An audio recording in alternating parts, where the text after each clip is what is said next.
Hello friends, तो आज हम बात करने वाले हैं एंडर गेम मूवी के बारे में। ये मूवी हॉलीवुड की साई-फाई एक्शन मूवी है और ये साल 2013 में रिलीज़ हुई थी और इस मूवी की IMDb पर रेटिंग है 6.6 आउट ऑफ 10 विद 4 स्टार और रोटीन टोमेटोज़ पर है 86%। तो चलें शुरू करते हैं मूवी की एक्सप्लेनेशंस।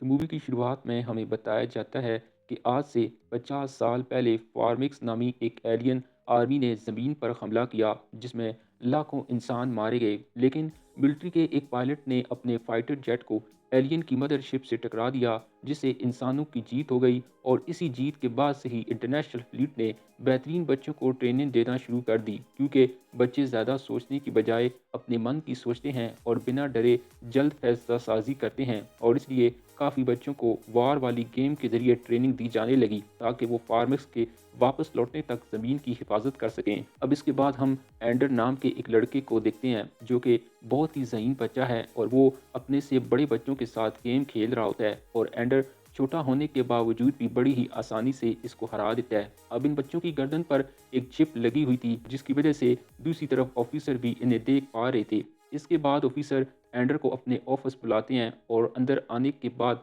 वो एंडर की गर्दन से इस चिप को निकाल देते हैं, जिस पर एंडर को लगा था कि शायद इसको फॉर्मिक्स ट्रेनिंग से निकाल दिया गया है। इसलिए वो इसको लेकर परेशान हो जाता है क्योंकि वो अपनी ट्रेनिंग को लेकर काफ़ी मेहनत कर रहा था। इसलिए एंडर जब ऑफिस से बाहर निकलता है तो बाहर वही बड़ा बच्चा गेम की हार का बदला लेने के लिए खड़ा होता है जिसके साथ एंडर की लड़ाई हो जाती है। लेकिन एंडर अपने दिमाग का इस्तेमाल करके इन सभी लड़कों को एक साथ हरा देता है और इस पूरे वाक्य को भी दूसरी तरफ ऑफिसर ग्रेव नोटिस कर रहे होते हैं। इसके बाद एंडर अपने घर चला जाता है, लेकिन घर जाने के बाद भी वो उदास था, जिस पर इसकी बहन वैलेंटाइन समझाती है कि ज़रूरी नहीं कि ज़मीन को बचाने के लिए तुम फार्मर्स को ही ज्वाइन करो, तुम्हारे पास और भी तरीके हैं ज़मीन को बचाने के। इसके बाद हम देखते हैं ऑफिसर ग्रेव रात को एंडर के घर आते हैं और वो एंडर के सभी घर वालों को खुशखबरी सुनाते हैं कि एंडर को सिलेक्ट कर लिया गया है, जिस पर एंडर खुश होने की बजाय शॉकेट हो जाता है। जिस पर ग्रेव बताते हैं कि उन्होंने एंडर की गर्दन से चिप इसलिए निकाली थी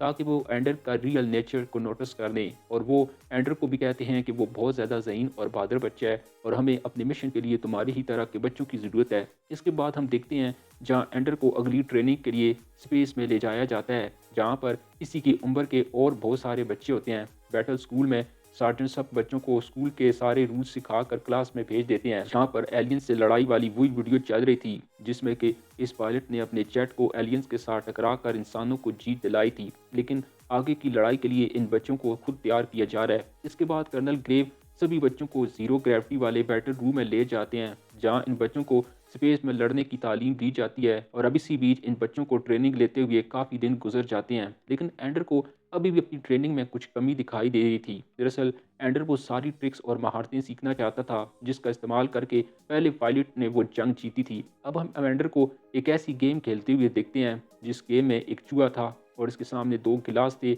और इन दो गिलासों में एक में जहर था और एक जॉइंट इन दोनों गिलासों में से एंडर को एक गिलास चुनने को कहता है, जिस पर एंडर बारी बारी दोनों गिलासों को चुनता है मगर हर बार चूहा मर जाता है, जिसे एंडर समझ जाता है कि ये सिर्फ एक ट्रैप है। इसलिए अब एंडर गिलास चुनने की बजाय जॉइंट को ही मार देता है और एंडर गेम का पहला लेवल पार कर लेता है, जिसको देखकर ऑफिसर एंडर को सिलेंडर आर्मी में शामिल कर देते हैं। लेकिन इस आर्मी का कमांडर बोंजो एंडर को बिल्कुल पसंद नहीं करता क्योंकि एंडर एक कमजोर बच्चा था और सिलेंडर आर्मी ने आज तक कोई मुकाबला नहीं हारी थी। इसलिए बोंजो इसे अपनी आर्मी से दूर रहने के लिए कहता है। लेकिन इसी ग्रुप में मीट्रा नाम की एक लड़की की एंडर से दोस्ती हो जाती है और वो एंडर को फ्री टाइम में ट्रेनिंग देने लगती है और जब एक दिन सिलेंडर टीम का दूसरी टीम के साथ एक दिन मुकाबला होता है तो सिलेंडर की टीम इस बार एंडर की वजह से जीत जाती है, जिसको देखकर बोंसो जेलस फील करता है। लेकिन अब इस कारनामे की वजह से ऑफिसर ग्रेव एंडर को खुद की एक टीम बनाने का कहते हैं। अब एंडर खुद की एक आर्मी बनाता है और इस आर्मी का नाम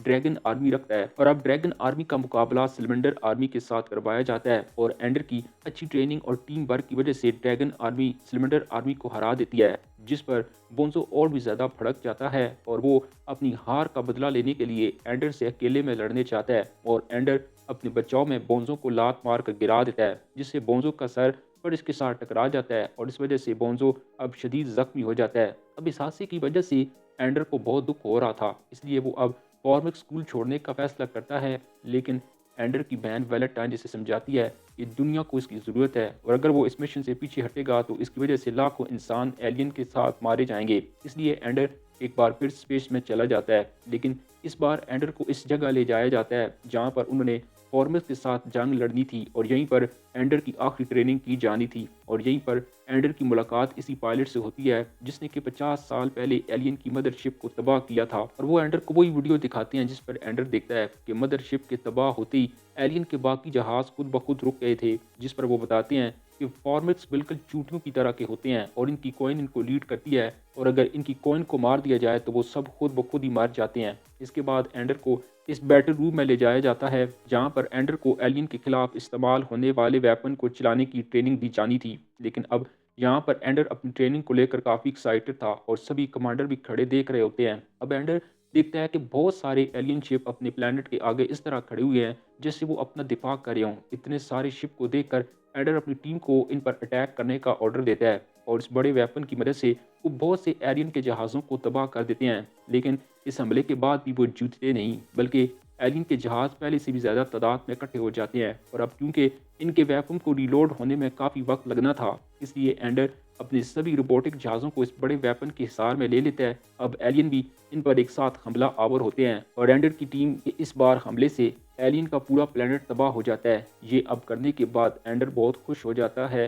क्योंकि इसे लगा था कि इसने अपना टेस्ट पास कर लिया है, लेकिन तभी एंडर को पता चलता है कि ये कोई टेस्ट नहीं बल्कि एक सच्ची जंग थी और इसने सचमुच में एलियन के पूरे प्लेनेट को बर्बाद कर दिया था और उनकी सभी नस्ल का खात्मा भी हो गया था। जिस पर एंडर ऑफिसर पर चिल्लाने लगता है क्योंकि एंडर को इस बात का बताया ही नहीं गया था कि ये एक असली लड़ाई होने वाली थी। अब एंडर अपनी मदरशिप से बाहर निकलकर इस तरफ जाने लगता है जहाँ पर एलियन का प्लेनेट नजर आता है और एंडर इसी गार में जाता है जहाँ पर वो एलियन की कॉइन को देखता है, जिससे वहाँ एंडर को पता चलता है कि वो एलियन हमारी ज़मीन पर इंसानों से लड़ने नहीं आए थे, बल्कि वो तो अपने प्लेनेट के लिए इन्हें पानी चाहिए था, मगर इंसानों ने ही इनके साथ जंग का आगाज़ किया था। अब वो कॉइन कुछ एलियन के अंडों को एंडर को किसी महफूज जगह पर पहुँचाने का काम सोचती है और अब एंडर अपनी गलती को ठीक करने के लिए एलियन के इन अंडों को किसी दूसरे प्लेनेट पर लाए जाने लगता है और इसी के साथ ये कहानी यहीं पर ख़त्म हो जाती है।